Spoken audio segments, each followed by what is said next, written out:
Olá pessoal, estamos de volta para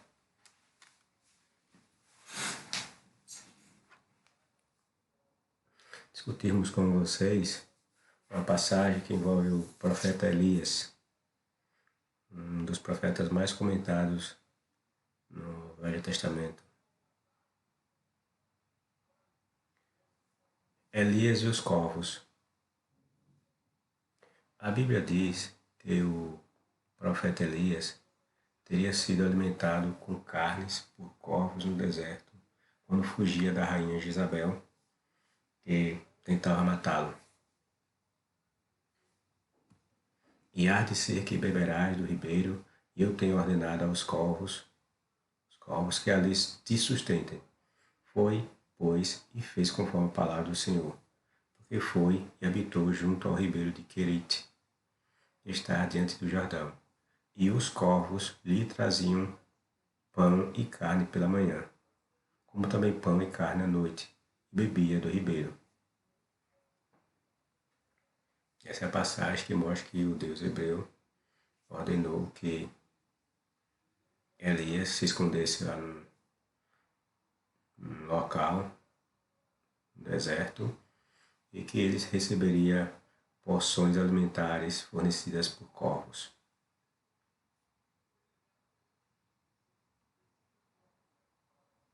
Sabemos, e vocês podem pesquisar na internet, quais são os hábitos alimentares dos corvos. Dê uma pesquisa sobre os corvos e vejam como se comportam essas aves. Sabemos que os corvos são aves que semelhantemente aos urubus, comem todo tipo de carniças. Eles são necrófagos. Aos hebreus era proibido se alimentarem de restos de animais mortos, dilacerados por outros animais ou de cadáveres de animais.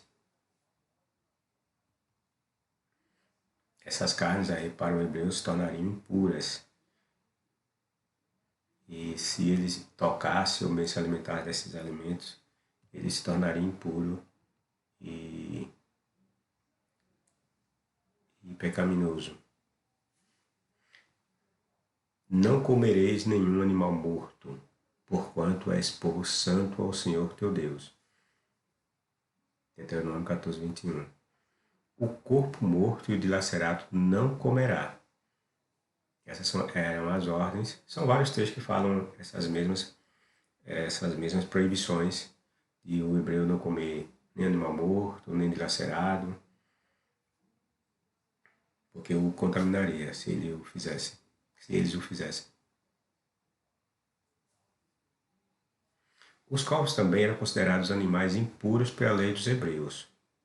Vejam, estas são as que tereis por abominações entre as aves. Elas não serão comidas, são uma abominação.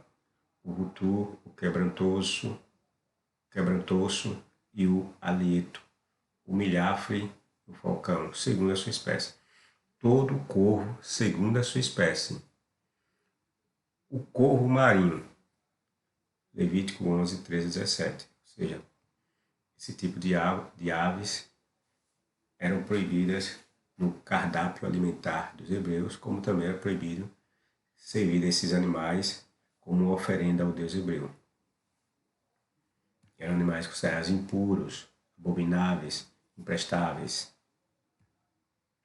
Mas esse Deus não proibiu os hebreus de comerem restos de animais encontrados mortos ou dilacerados, conforme vemos acima nas diversas passagens. Então, como corvos carniceiros alimentaram Elias? Esses corvos não pegaram pão e nem carne de outras pessoas, até porque Israel passava por uma seca, ou seja, a fome entre as pessoas era intensa, elas tinham muito pouco o que comer.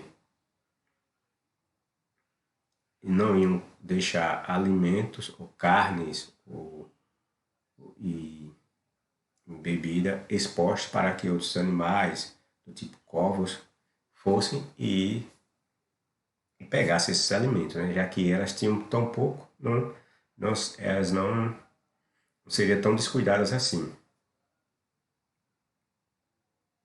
Então, o texto nos mostra isso, nos mostra que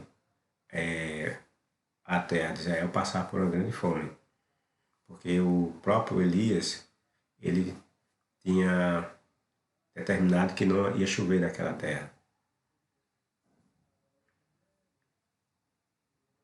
O texto nos mostra isso, quando Elias chega a uma casa de uma viúva. Vocês podem ver lá em 1 Reis 17, 7 a 16, que lá na caverna que Elias ficou, acaba a água, porque diz que a água descia por meio de tinha um ribeiro, e essa água vinha da chuva. Então, como tinha cessado a chuva pela própria palavra de Deus hebreu mediante Elias, então, depois de alguns dias que Elias ficou lá nessa caverna, secou-se esse ribeiro e ele teve de ir procurar água. E o texto diz que ele foi, por determinação do Deus hebreu, para essa casa dessa viúva e passou lá para se alimentar e beber água. E o texto mostra que a própria viúva, ela não tinha recursos, era muito pobre, estava passando fome também. O pouco que tinha só daria para ela e o filho, e após ela disse que morreria porque não ia ter mais o que comer.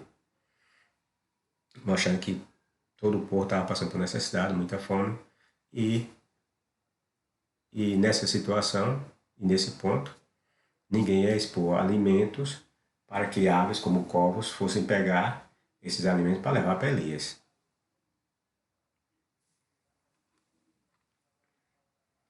O que prova que, imaginando que esse texto, imaginando que essa história fosse real, esses corvos, na realidade, não foram em cidades pegar alimentos que não eram puros. Eles pegaram, de fato, carniças, animais mortos, e diante de um quadro de seca como nos é apresentado, porque a seca diz que durou 3 anos, então muitos animais com certeza morreram de fato. E foram desses animais que esses corvos se serviram para alimentar o profeta do Deus hebreu. Ou seja, Elias estava comendo restos de animais mortos. É mister notar que a seca por qual passava a terra, segundo o texto, foi trazida pelo profeta Elias. Quer dizer, o Deus hebreu era muito incompetente, pois fez seu profeta sofrer tanto quanto quem realmente merecia sofrer.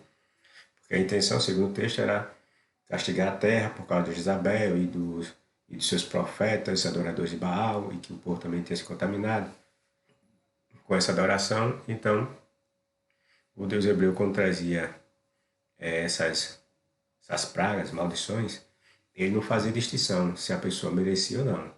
Todos pagavam. A seca já durava 3 anos.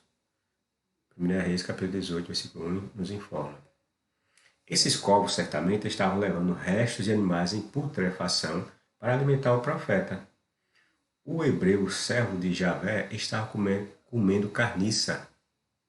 Você consegue perceber o quanto de farsa há nesse relato? O escritor da lenda tentou mostrar que Javé não desamparou o profeta e que fornecia o necessário para a sua sobrevivência. Sua intenção era mostrar o poder do Deus hebreu em proteger seus servos. Porém, ele não se deu conta de que a única forma de corvos estarem fazendo isso era por fornecer aquilo que eles estavam acostumados a comer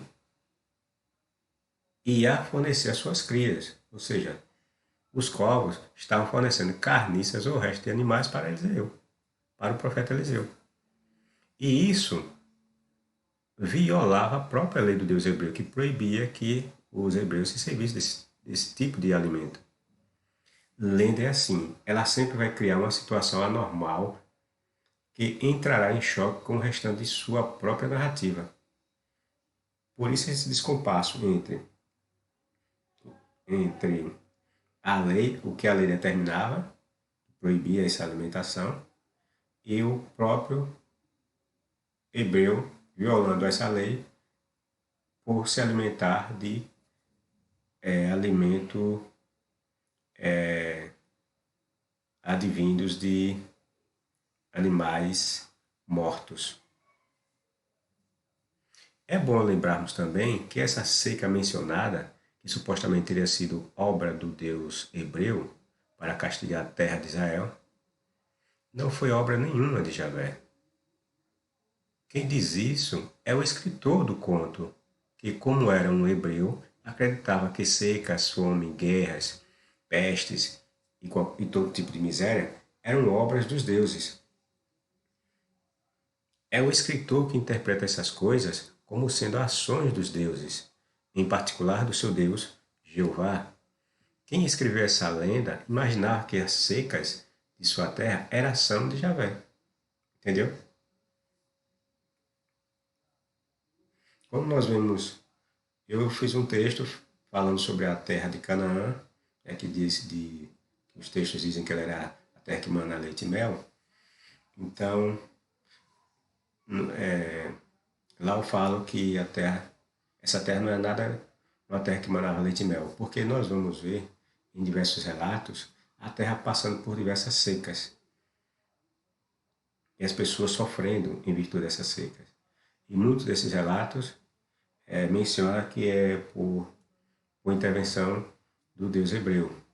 Só que não a realidade não é essa. Nós sabemos que aquela terra lá de Israel é uma terra seca, até hoje é seca. Então, o clima dela era de secura mesmo. Então, mais as pessoas daquela região, e nessa época retratada pelos contos bíblicos, eram pessoas politeístas que a tudo atribuíam aos deuses, então eles falam que os relatos mencionam secas como sendo frutos da ação dos deuses.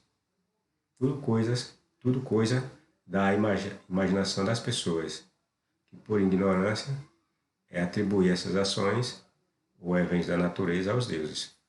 É isso aí, pessoal. Dê aquele like, compartilhe, comente, dê seu dislike se for o caso também. E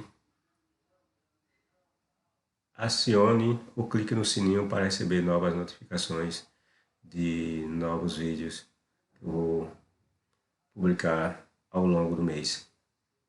Até a próxima!